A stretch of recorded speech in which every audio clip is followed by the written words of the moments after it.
زینب کی نیک نیتی۔ ایک دفعہ کا ذکر ہے کہ زینب نامی ایک لڑکی ایک چھوٹے سے گاؤں میں رہتی تھی۔ زینب بہت ذہین اور نیک دل تھی، لیکن اس کا خاندان غریب تھا۔ وہ ہمیشہ اپنے والدین کی مدد کرنے اور ان کی غربت دور کرنے کے خواب دیکھتی تھی۔ زینب کے گاؤں کے قریب ایک بہت بڑا جنگل تھا، جس کے بارے میں کہا جاتا تھا کہ وہاں عجیب و غریب چیزیں ہوتی ہیں اور کوئی بھی اس میں جانے کی ہمت نہیں کرتا تھا۔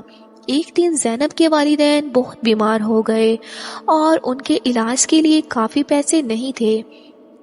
زینب نے سوچا کہ وہ جنگل میں جائے گی اور کوئی حل تلاش کرے گی، کیونکہ اس کے پاس کوئی اور راستہ نہیں تھا، اور دل میں اللہ پر بھروسہ کرتے ہوئے جنگل کی طرف چل پڑی۔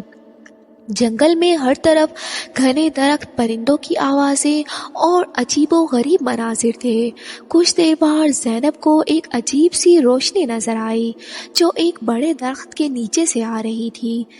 جب وہ قریب پہنچی تو وہاں ایک جادوئی گہرائی تھی جس کے اندر ایک بہت بڑا سانپ بیٹھا ہوا تھا۔ زینب تھوڑا ڈری، مگر اس نے ہمت نہ ہاری اور سانپ سے مخاطب ہو کر کہا، مجھے کسی بھی قسم کی دولت یا خزانے کی طلب نہیں، بس میں اپنے والدین کی بیماری کا علاج کرنا چاہتی ہوں۔ سانپ نے زینب کی بات غور سے سنی اور بولا، تمہاری نیک نیتی اور سچائی کو دیکھ کر میں تمہاری مدد کروں گا۔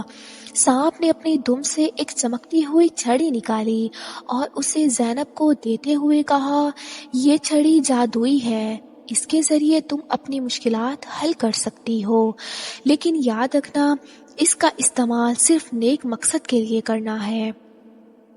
زینب نے شکریہ ادا کیا اور چھڑی لے کر واپس اپنے گاؤں آ گئی۔ سب سے پہلے اس نے اس جادوئی چھڑی سے اپنے والدین کا علاج کیا اور وہ فوراً صحت یاب ہو گئے۔ پھر زینب نے چھڑی کے ذریعے اپنے گاؤں کی تمام غریب لوگوں کی مدد کی۔ جلد ہی زینب کا گاؤں خوشحال ہو گیا اور سب لوگ اسے عزت اور محبت دینے لگے۔ زینب نے کبھی بھی اس چھڑی کا غلط استعمال نہیں کیا اور ہمیشہ نیک نیتی اور ایمانداری سے لوگوں کی مدد کرتی رہی۔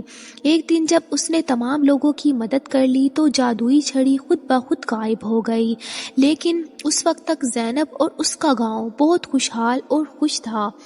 اخلاقی سبق: دولت اور طاقت کا صحیح استعمال ہمیشہ دوسروں کی مدد اور نیک نیتی کے ساتھ کرنا چاہیے۔